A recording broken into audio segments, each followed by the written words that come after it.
esta carta a los Efesios, rogando al Espíritu Santo que nos guíe a toda verdad y que no solo nos haga oidores, sino hacedores de su palabra también, y que pueda darnos la capacidad del discernimiento para poder entender su palabra, y que sea el Señor hablando y no nosotros humanamente. Vamos a hacer una introducción ya que iniciamos esta carta. A veces me pregunto si nosotros tenemos alguna idea, hermano, de lo que Pablo estaba pensando cuando escribió estas cartas, que vienen a constituir ahora el Nuevo Testamento en su mayoría. Diría yo que en un 70% toda la revelación que Pablo tuvo es la que edifica a la iglesia. Y ahora Pablo escribe esta carta. Éfeso era una de las 5 ciudades más importantes de Roma. En esta época, yo no sé qué ideas tú tengas, pero en esta época había varias culturas y estas culturas se conquistaban, y cada vez que se conquistaban iban dejando el rastro de sus dioses, de su paganismo y de todo eso. Entonces, cuando surgió el Evangelio, cuando Pablo predicaba e iba a estas ciudades ya tenían dioses, ya tenían religiones, ya tenían todo eso, como hoy en día. La ciudad de Éfeso era una ciudad portuaria, lo que permitía que llegaban marineros y llegaban gente de todo tipo de cultura. Los griegos habían conquistado Éfeso, después los romanos, y cada una de estas culturas, tanto los griegos como los romanos, tenían sus deidades, tenían sus dioses, y esto influía en la gente. La religión influye en la gente, en su forma de pensar. Una religión es capaz de destruir una cultura, es capaz de destruir una felicidad, o dar la felicidad, o dar el gozo también. Las religiones tienen esta intención en algunos lugares. Una de las características de Éfeso es que tenía una estatua hecha a la diosa Diana o Artemisa, sea en griego o en romano. Artemisa o Diana. Hacían una estatua tan grande, y entre más grande la hacían, creían que era más poderosa y la gente la adoraba. Y dependiendo de la cultura que era, así influía en todas las demás culturas, y creían, porque ellos estaban como ovejas sin pastor, es decir, el evangelio empezaba a ser predicado. Entonces nosotros a veces traemos muchos conocimientos de brujería, de religiones, antes de ser convertidos al evangelio. Y algunos quieren en la iglesia seguir practicando estas cosas. Pero Pablo, justamente en sus cartas y en su doctrina que Dios le dio, nos va alineando, nos va trazando el camino y da el fundamento. Los apóstoles dan el fundamento para la iglesia. Entonces es importante poner atención en estos fundamentos y ver si la iglesia donde yo asisto realmente tiene estos fundamentos apostólicos. Y hoy vamos a estudiar esto, vamos a usar las escrituras, pidiendo al Espíritu Santo que los ilumine. Entonces, esta Diana o Artemisa era la que idolatraban todos los éfesos. Ellos la idolatraban, y no solo ellos, sino que en la región se había extendido. Pero Diana, y tal vez le recuerde a la religión universal, una de las características de las religiones paganas era que tenían un dios para cada cosa. Hoy en día hay una religión que tiene un santo para cada cosa, y no es coincidencia. Hay religiones que son imitaciones de religiones paganas, de costumbres paganas. Y en las iglesias cristianas también tienen costumbres paganas, que ellos creen santas, pero que vienen de religiones paganas. Pablo nos va a ir aclarando todo esto con la ayuda del Espíritu Santo. Diana estaba designada originalmente como la diosa de la casa. Y por eso es que, no sé, algunos han visto una revista, está Diana y está ahí con un arco, y ella era, como quien dice, el santo de devoción de los cazadores, de la fertilidad. Es decir, la adoración a Diana era cuestión para embarazar a las mujeres, también era de la fertilidad, entonces, y de la casa. Ellos creaban un Dios para ciertos propósitos. Es interesante porque algunas iglesias quieren venderle a Dios para satisfacerle ciertas necesidades a las personas. Las religiones paganas crean dioses y santos para satisfacerles o cubrirles una área a las personas en específico. El dinero, los transportistas, los que chapodan, los que, bueno, cada uno tiene su diosito, los profesores, y van inventando estas cuestiones. Y tienen a esos dioses para que les sirvan, no para servirle a esos dioses, sino para que les sirvan. En nombre de San Caralampio que me haga esto, en nombre de no sé qué que me haga esto. O sea que los tienen, y si no me lo haces, lo ponen cabeza abajo y le apagan las candelas. No, yo no entiendo mucho de eso, pero se enojan con ellos y los castigan, porque no les hicieron los mandados, ¿no? Y a veces nosotros, los cristianos, en los cultos de oración hacemos lo mismo. Dejamos de venir a la iglesia porque no nos cumplió un capricho el Señor. Dejamos de venir a la iglesia porque no me hizo tal cosa para mi hijo. Dejamos de venir a la iglesia porque mi negocio no cree. Bueno, somos iguales de paganos. Porque no escudriñamos, porque no ponemos atención a la palabra de Dios. A veces venimos religiosamente sin poner atención a la palabra del Señor. Y eso es importante. Pablo escribe estas cartas justamente para la edificación de la iglesia. Para eso escribe estas cartas. Para que las iglesias no pequen en ignorancia, sino que puedan edificarse. Y entonces, Diana originalmente era eso, pero no por coincidencia, y en la historia podemos estudiar, Diana o Artemisa posteriormente ya no fue la diosa de la casa, sino que la designaron como la reina del cielo. No sé si les parece esto conocido. A Diana o Artemisa la pusieron como la reina del cielo y causó más auge. Entonces es interesante a quién se le dice la reina del cielo. En la palabra es mencionada en un reclamo a un pueblo, eso de la reina del cielo.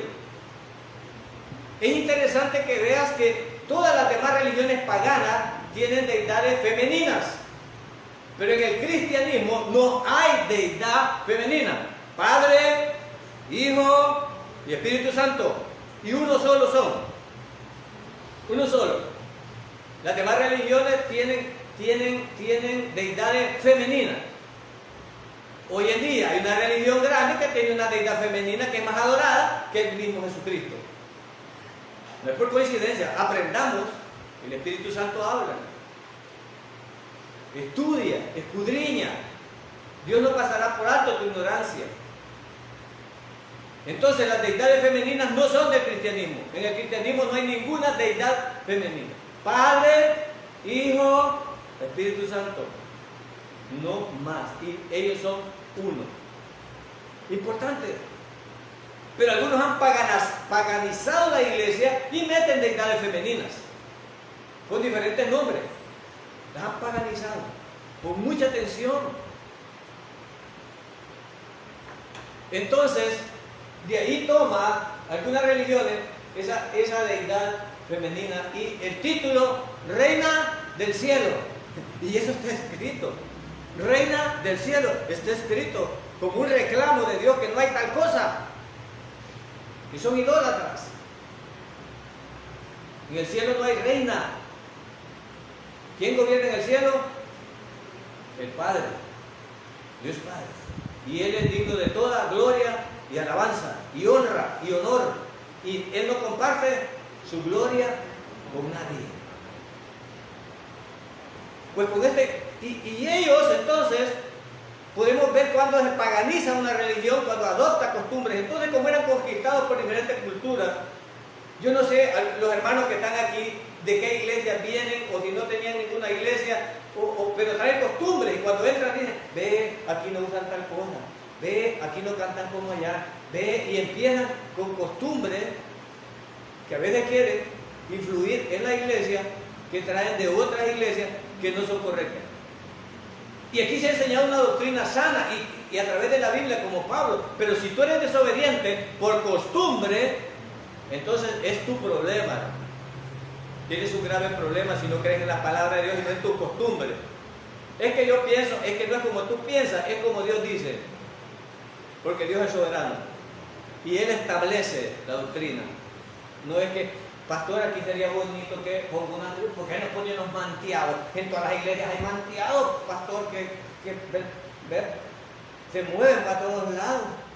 Y ya salen unas mujeres y ya se creen santísimas y yo puse ese verlo. entonces ellas creen que por eso han hecho una gran obra. ¿Y quién les ha dicho que así era la iglesia? O sea, ¿cómo eran las iglesias? La iglesia o la asamblea, eclesía, como es la palabra correcta, llamados a salir fuera, no era de esa manera, si vemos originalmente. Entonces Pablo nos va a ir aclarando todo esto. Y vayámonos al capítulo número 1 con esta introducción y al verso número 1. Entonces, esta carta, quiero aclarar, esta carta en ese verso número 1, la parte que dice que están en Efeso, en algunos manuscritos antiguos no está. Es decir, que esta carta no es específicamente para los efesios, sino que esta carta, hermanos, es para todas las iglesias. Así como la estamos leyendo hoy nosotros, ya que Pablo no saluda a ninguna persona, ya que Pablo no trata ningún problema en particular en esta carta, o sea que era una carta que se leyó primeramente en Éfeso, pero que continuó en las demás iglesias leyéndose, no era directamente para ahí. No es como los corintios, que sí se mencionan y se mencionan nombres y todo. Aquí no. Esta carta no es específicamente para los efesios, es una carta universal, es una carta para ser leída en todas las iglesias con el pensamiento de Pablo. Añado que Pablo estaba preso, cuando escribió esta carta de Éfeso, Pablo estaba preso, tenía 30 años de ser cristiano Pablo ya, de haber sido convertido, y desde la cárcel, hermano, desde la cárcel, Pablo estaba escribiendo, estaba ministrando las iglesias. Qué hombre de Dios, hermano. Nosotros con un problema que tengamos, nosotros con una enfermedad, ya no queremos ni predicar. Ya no queremos ni siquiera asistir a la iglesia. No digamos predicar, ni siquiera asistir a la iglesia. Pero Pablo estaba preso y Pablo no se puso a pensar, bueno, ¿qué he hecho yo? Yo solo he hecho que he predicado el evangelio, ¿por qué Dios me tiene preso y yo ya no predico? Entonces este Dios es falso. Y esta actitud es la que muchos creyentes tienen. ¿Por qué mis hijos? ¿Por qué a mí me va mal? Yo soy santísimo y no sé qué pasa. ¿Por qué el hermano diablo tiene bien bendecido, como tiene dinero y es el diablo? Y yo soy casi santo y estoy todo desgraciado. Y murmuran. Murmuran de la soberanía de Dios. Porque creen que merecen algo de cómo se comportan. Alguien les enseñó que si se portan bien, Dios les bendeciría. Y cuando eso no pasa, entonces ellos se molestan. Y algunos predican esto. Pero dejemos que Pablo, yo creo que yo no le llego no soy digno ni de pasarle una pichinga de agua a Pablo. Pero Pablo, en vez de estar bendecido con una 4x4, con andar un reloj de oro como andan los apóstoles de ahora, o tener unas mansiones o 20 millones en la cuenta de banco como la tienen estos apóstoles sinvergüenzas y pícaros, Pablo, ¿dónde estaba? Preso. Estaba preso. Y Pablo ha escrito casi el 70% del Nuevo Testamento. Y ahora usted está enojado, que ni predica, ni picha, ni presta la bola, o sea que no hace nada más que venir los domingos y quiere estar con todas las bendiciones. Queremos todas las bendiciones nosotros, ¿no es cierto? Y queremos merecerlas. Entonces yo me pongo a pensar, pero Pablo era fiel. Pablo, bueno, además del error que había cometido de perseguir a la iglesia, pero después de eso, Pablo se dedicó al 100% a servir al Señor. Pero en vez de recibir bendición, Pablo recibió azote, Pablo recibió maltrato y Pablo recibió cárcel. Pero Pablo no dejó de predicar el evangelio. Pablo escribió esta carta preso, para que tengas una idea, en la comodidad de una cárcel. Una cárcel que no es como la de ahora, ¿no? Una cárcel que eran mazmorras, una cárcel que eran húmedas, unas cárceles que eran frías. Pero esto no quebrantó el Espíritu Santo que había dentro de Pablo para escribir y estar pensando en la congregación. ¿Qué apóstol? No pensaba ordeñar las ovejitas, estaba pensando consolar las ovejitas, estaba pensando instruir las ovejitas para que no se perdieran. Ese era el pensamiento de Pablo. No decía, hagan una colecta, recogen ahí unos 10.000 talentos y vengan a sacarme de la cárcel. No, les aseguro que uno de ahora es lo que estuvieran haciendo. Pero Pablo ni siquiera menciona que está preso, ni mucho menos que recojan algo porque lo vayan a sacar. Hoy en día, si cayera preso, yo les dijera, hermanos, contraten unos 10 abogados para sacarme.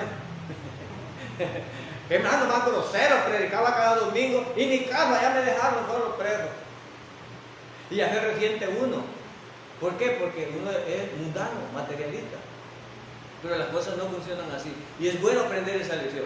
Entonces, desde ese punto de vista, te he hablado de los Éfesos y te he hablado de Pablo. Pablo preso y todas las costumbres que estos tenían. En esas circunstancias, Pablo escribe esta carta. Ya dije, esta carta es para todos, como la vamos a leer ahora. Pablo da instrucciones como siervo de Dios. Verso número 1 del capítulo número 1. Y encontramos el saludo. Vamos a usar de pretexto el saludo para explicar algunos conceptos bíblicos ahí. Pablo, apóstol. Voy a comenzar con ese concepto. Apóstol. Voy a usar de pretexto ese verso porque Pablo se declara apóstol, no él. Muy interesante porque a la gente pregunta, ¿hay apóstoles hoy en día? Y quiero aclarar bien esto. Apóstol, la palabra significa mensajero. Es decir, que todo creyente que lleva el mensaje de la palabra se le puede llamar apóstol. Pero nunca se va a convertir en un apóstol en el sentido particular de los 12 discípulos del Señor que se convirtieron en apóstoles. Porque para ser uno de esos tenían que haber sido nombrados por el Señor y tenían que haber visto a Cristo resucitado. Y cualquier sinvergüenza que hoy en día diga que ha hecho estas dos cosas es falso. Es falso. Por lo tanto, cualquier apóstol, porque estos no se llaman apóstoles en el sentido de mensajeros, sino que ellos quieren ser apóstoles en el sentido de los apóstoles originales. Es más, hay algunos que hasta dicen que son descendientes de los apóstoles y que continúa el apostolado. Eso es falso.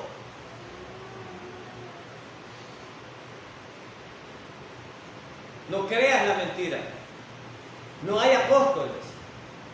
Algunos le han puesto a la iglesia apóstoles y profetas. No sé por qué, no me interesa. Pero ya no hay profetas ni apóstoles. El Señor lo declaró en el sentido original de la palabra. Entonces, apóstol en el sentido mensajero, todos somos apóstoles. Cuando vas a evangelizar, eres un apóstol, porque llevas un mensaje. Pero no apóstol en el sentido de tengo una cobertura, tengo autoridad, quieren ser apóstoles como los que escribieron el Nuevo Testamento. Y ellos no lo son. Esos solo son los 12 apóstoles en los cuales tiene fundamento la iglesia, sobre los cuales se edificó la iglesia de Cristo. Entonces la palabra en sentido particular apóstol no hay más. La palabra en sentido general, apóstol como mensajero, todos somos apóstoles del Señor en ese sentido. Pero no para pedir dinero, no para tener autoridad, porque los apóstoles originales no andaban pidiendo dinero para enriquecerse. Entonces quiero dejar bien definido eso porque hay una confusión con los apóstoles. Entonces dice Pablo, apóstol de Jesús el Cristo.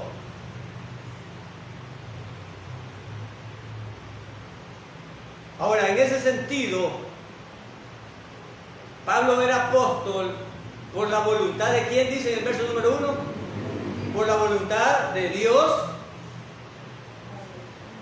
por la voluntad de Jesucristo y por la voluntad de Dios, el Padre. Entonces la autorización que tenía Pablo era del Padre y del Hijo. No era, hermano Jorge, hágame apóstol y yo lo hago apóstol a ustedes después.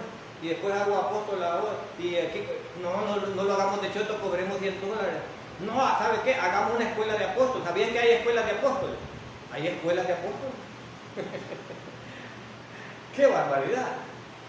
Y los sinvergüenzas que van son tan sinvergüenzas como los que dirigen ahí, porque son los que quieren creer eso. Y falsos apóstoles siempre han habido, y estos son falsos apóstoles en ese sentido, en el sentido de que anunciamos la palabra, en ese sentido todos somos apóstoles, ya lo aclaré.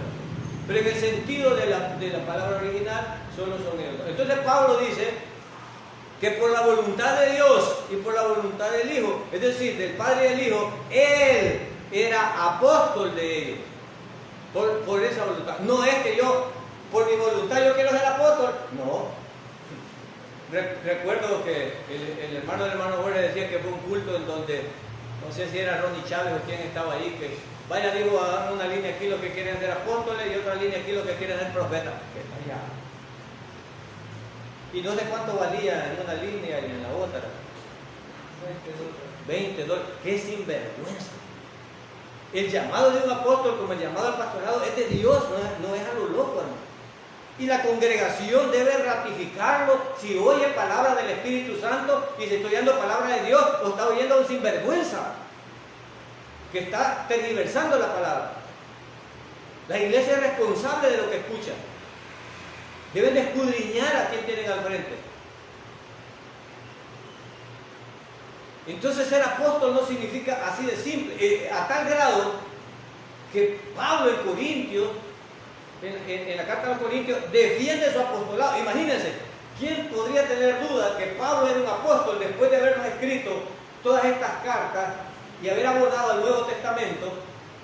Pero aún así, los corintios dudaban del apostolado, porque los apóstoles falsos ponían dudas en las mentes de las congregaciones. Y Pablo tiene que defender su apostolado. Y dice Pablo, mis atestados son ustedes mismos como congregación. Mis atestados son estos golpes, estos latigazos que tengo en mi espalda. Mis atestados son los peligros que yo... Y Pablo hace una lista de un perfil de un apóstol que no es nada parecido a uno de estos pícaros que dicen que son apóstoles hoy. Ni siquiera tienen un bochorno. Pero no me voy a dedicar a hablar solo del apostolado. Lo usé como pretexto para aclarar ese concepto de apóstol y que es por voluntad del Padre y del Hijo. Gloria a Dios por eso. Luego Pablo señala a los santos y fieles. A los santos y fieles. Hermanos, la palabra santo nos trae problemas a nosotros también. Y al igual que la palabra apóstol, voy a aclarar la confusión que existe. Cada vez que nos subimos al púlpito es para edificación de la congregación. Y edificar la congregación significa declararles la verdad para que no sean engañados. Entonces ya les di la acepción de la palabra apóstol y aclaré lo que es un apóstol. Ahora la palabra santo. Hay un problema con la palabra santo. La palabra santo tiene dos acepciones.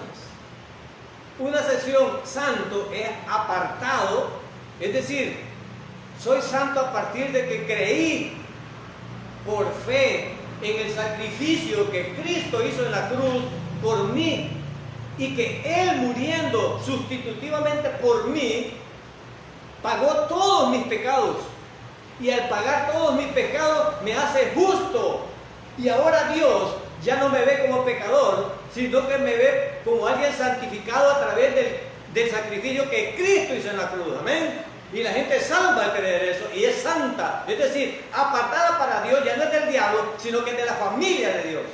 Amén. Esa es una sección de la palabra santo. Y otra sección de la palabra santo es el hecho de la conducta moral del creyente. La santidad de no mentir, no robar, no envidiar, no decir falsos testimonios, no codiciar y toda la lista de lo que no debemos de hacer y no agrada a Dios. Esa otra santidad, hermanos, nunca, óigame bien, y si alguien está mintiendo, si alguien le está predicando que usted puede ser santo en esa otra expresión, es falso. En este cuerpo jamás tendremos la santidad total, pero sí tenemos una promesa, que el que comenzó la buena obra en nosotros también, ¿y cuándo la va a perfeccionar? Si yo me pudiera santificar en este cuerpo, entonces cuando Cristo venga, mi cuerpo no sería transformado, porque ya estaría santo. Pero cuando Cristo venga, uno de los requerimientos primero que vamos a tener es que nuestros cuerpos van a ser transformados en un abrir y cerrar de ojos, porque en este cuerpo cochino no podemos entrar a la presencia de Dios, porque hay pecado. Entonces, es cuando el Señor resucitó, le dijo a alguien, no me toques. Ya no tenía el cuerpo que tenía antes. Y ese cuerpo era cuerpo glorificado. Y como Él era la primicia, nos dio el ejemplo de que como a Él le pasó, así nos va a pasar a nosotros. Entonces, en este cuerpo jamás te podrás santificar. Y cualquiera que te lo diga es un pícaro, es un mentiroso, y comenzando por él es un gran pícaro. Primera Juan 1, 9 y 10. El que dice que no ha pecado hacia Dios. Yo ya les he dicho esto, yo conversé con una persona y me decía, yo no tengo problemas con el pecado, yo cumplo los mandamientos. ¿Qué? Yo me quedé espantado. 2 personas en toda mi vida le he escuchado eso y dicen ser cristianas.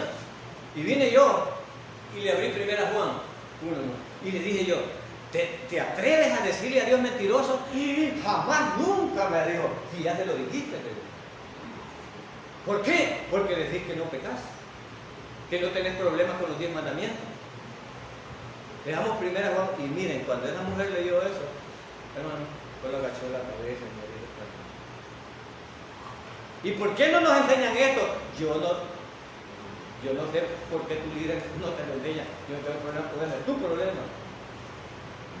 Pero ¿por qué no nos dicen esto? Es andar preguntándolo a dónde vas tú. Pero yo nunca le diría a un hermano. Ahora, ¿somos llamados a ser santos? Sí, hermano. Somos llamados a ser santos.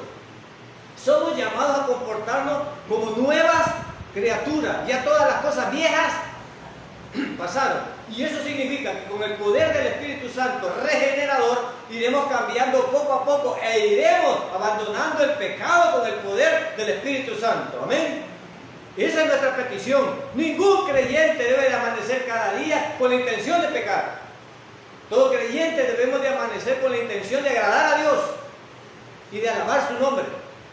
Pero a veces cuando termina el día, con vergüenza lo digo, venimos con la cola entre las patas porque las metimos todas las extremidades. Hoy que creí que me iba a portar tan bien y todo lo que hice. Y nos defraudamos, pero los que no son creyentes, porque los que son creyentes saben que el único santo es Dios. Y que nosotros somos pecadores perdonados en el camino de la regeneración. Y esa santificación se terminará cuando Cristo venga y seamos transformados en un abrir y cerrar de ojos. Amén. Pero ese no es pretexto para no ir abandonando el pecado, porque también Él nos liberó del poder del pecado.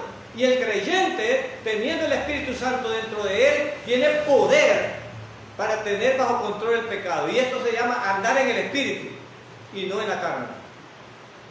Dios nos ha dado, y vamos a hablar de las bendiciones espirituales, Dios nos ha dado la capacidad, bajo el poder del Espíritu Santo, de andar en el Espíritu. Y usted sabe lo que es andar en el Espíritu, no le voy a dar los detalles, pero usted sabe cuando anda en la carne. Hay hermanos que cuando uno los saluda, se nota que andan bien carnudos, hermano. Que no andan espirituales. Ay, mano el machete me sacó. Y nada de espiritualidad. Y hay veces que andamos con gozo, ¿verdad, hermano? Andamos de Dios le bendiga, hermanito, ¿cómo ha estado? Pero hay veces que no, hermano. Ahora, somos llamados a ser llenos del Espíritu Santo. Y que no nos embriaguemos con vino, sino que deberíamos de llenarnos del Espíritu Santo para que el Espíritu Santo tenga el control de nosotros y no la carne. Aquí en la iglesia todos están bajo control del Espíritu Santo. Cuando salen a la calle, ahí es el problema. Al nomás llegar a la casa y no está la comida, empieza el primer diablo, que es el hombre. Tengo hambre, carnavas que acaban de venir de la iglesia, iban ungidos, pero allá se cochinaron al entrar. Al nomás entrar a la iglesia van los dos, allá a la casa. Y viene la mujer, ¿y vos qué crees que soy? Que soy bruja, que tengo que tener la comida hecha, y empiezan y les ven la traca. Y comienzan los hijos, ya están peleando, se callan. Y vámonos. Y era domingo, y íbamos de la iglesia. Santos. Aclaradas esas dos acepciones de la palabra santo. Y luego viene una conjunción que dice y. A los santos y. Introduce otra palabra muy interesante. Y fieles. Hermanos, en el mundo, bueno, tal vez los que son jóvenes no conocen esto, ni la línea de la balanza es fiel ya. Me acuerdo cuando vendían en las tiendas y pesaban, ¿verdad? Y con este dedito chiquito le decían, una libra de queso, sí. Y al rato pues ya la apoyaban así para que bajara más, hermano. Ya no era la libra, sino que me acuerdo yo cuando se cortaba algodón también. Era pícaro tanto el que cortaba como el patrón. El patrón tenía la romana, y tampoco me van a entender los jóvenes tal vez, pero bueno, que se ilustre. La romana, que era donde pesaban el algodón para pagarle, pero venía el patrón y le ponía plomo a la romana para bajarse al otro. Pero venía el otro que no era tonto, le echaba piedras en medio del algodón del saco y pesaba también, ¿verdad? Entonces los dos se domaban. El otro llevaba piedras en medio, le echaba un par de piedras, ¿verdad? Y ya cerraba el saco y pesaba más, hermano. Así es que los dos se tiraban, porque somos pecadores, hermano, y no somos fieles. La fidelidad es una palabra que ya no conocen los jóvenes, comenzando de mí, que no soy joven, pero sí fiel. Ya no conocemos la palabra fidelidad. El divorcio, si duran 3 meses es bastante, 4 es mucho, 5 se pasaron, a los 6 hay que divorciarse. Ya no hay fidelidad, hermano. Ahora esto es con la mujer y ahora con Dios. La fidelidad es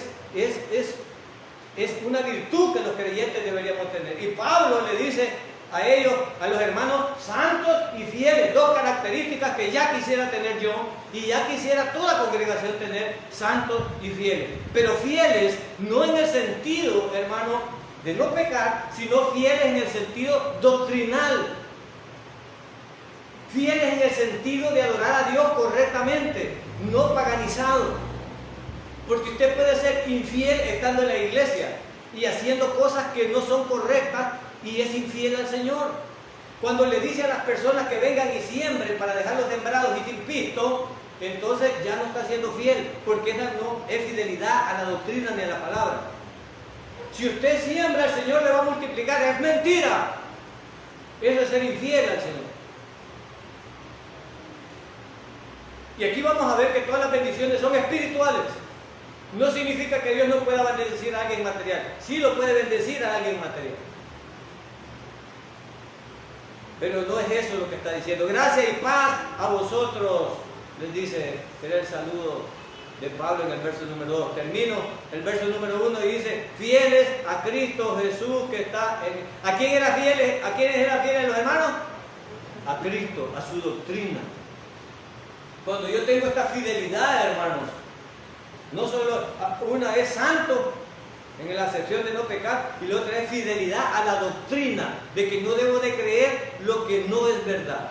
Y en cuanto no debo de creer lo que no es verdad, hermano, acaba de aparecer una mujer que dice que es Cristo. No sé cuántos la han visto, no sé cuántos están informados de las atrocidades espirituales que están haciendo hoy. Tantas cochinadas y ridiculeces infieles al Señor en la iglesia. Se visten de Chespirito, se visten de astronauta, aquel que dice que les quite el casi y los deje en la luna. Hermano, hay de todo lo que usted quiera, del dinero, de modo de bajarse a los cristianos. Y los cristianos no son inocentes. Esa gente que va a esas iglesias son de la misma calidad que su líder. Entonces somos responsables de lo que escuchamos. Pero Pablo dice a los santos y fieles en Cristo, porque nuestra fidelidad no es en nuestra fuerza, sino en la fuerza ¿de quién? De Cristo nuestro Salvador. Yo no soy fiel por mi capacidad, soy fiel por la llenura del Espíritu Santo, por la fuerza que me da para poder renunciar al pecado. Esa es mi fe. Solo así puedo ser fiel yo. Yo no puedo vivir la vida cristiana si no es en Cristo Jesús. Si yo estoy en Cristo, mi Salvador, entonces yo puedo vivir la vida cristiana. Y Pablo en el verso 2 le dice, como dije, iba a ocupar el saludo para enseñar algunas cosas, dice, gracia y paz. Es el saludo que Pablo le tipifica. Pero, ¿qué significa ese saludo? Y Pablo, es como cuando el Señor se le apareció, que estudiábamos en Juan Shalom. Se les apareció 2 veces y le decían lo mismo, gracia y paz. Todo creyente debe de conocer esas 2 palabras, gracia. ¿Por qué primero gracia y después paz? Porque no puede haber paz sin gracia. ¿Y cuál es la gracia? La gracia es que Cristo nos amó tanto, que el Padre nos amó de tal manera, que envió a su Hijo unigénito, para que todo aquel que en Él crea no se pierda, mas tenga vida eterna. Eso es la gracia. No es por obras para salvarme, sino porque Dios tuvo en su gracia y su gran misericordia redimirme. Y a este primer pecador cochino, Él dijo, tengo piedad y misericordia, y lo voy a salvar a través de la muerte de mi Hijo. Yo era culpable, no soy inocente. Pero ahora me dice Él, tú siendo culpable, puedo declararte justo. Si crees en el sacrificio de mi Hijo en la cruz, si crees que en su muerte fuiste redimido y todos tus pecados fueron perdonados, entonces eres salvo. La gente que se quiere salvar por obra le dice a Cristo, ¿sabes qué? Tú no fuiste competente. Yo me salvo por obras. Tú hiciste la mitad, pero la otra mitad la hago yo. Mira esta chulada, cómo me esfuerzo por ser santo. Primera Juan 1, 9 y 10. El que cree que se salva por obra, el que cree que no peca. Nadie se puede salvar por obra. Ninguna obra te quita ningún pecado. Ninguna obra te quita. A alguien les han vendido la mentira que hay una balanza en el cielo y que todas tus malas obras las ponen aquí, y si tus buenas obras pesan más, entonces vas para el cielo. Eso es falso, no es bíblico en ningún momento. La única forma de ser perdonado de mis pecados, la dijo Juan, es ahí el Cordero de Dios que quita el pecado del mundo. Ninguna obra me quita ningún pecado. Pero es bueno hacer obra, amén, gloria a Dios. La iglesia está obligada a hacer buenas obras, porque Dios las preparó de antemano para que anduviéramos en ellas. Pero no para salvarnos, sino porque ya soy salvo.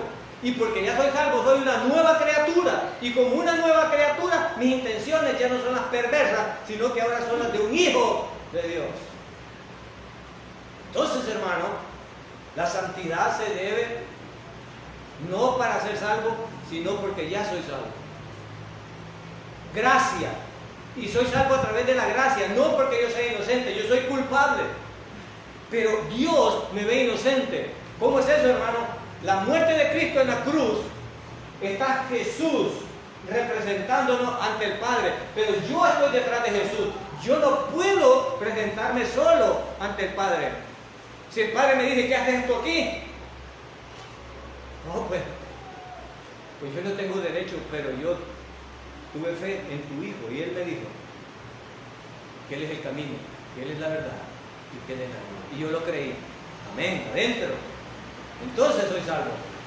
Pero si yo me creo inocente y que mis obras me salvan, estoy perdido. Me salvó la obra redentora que Cristo hizo y yo estoy detrás de Cristo. Entonces cuando Dios me mira, no me mira a mí, ve al Hijo. Y el Hijo es santo. Entonces Él me ve sin pecado. Dios ya no me ve con pecados a mí. Cuando yo he sido redimido por la sangre de Cristo al haber creído.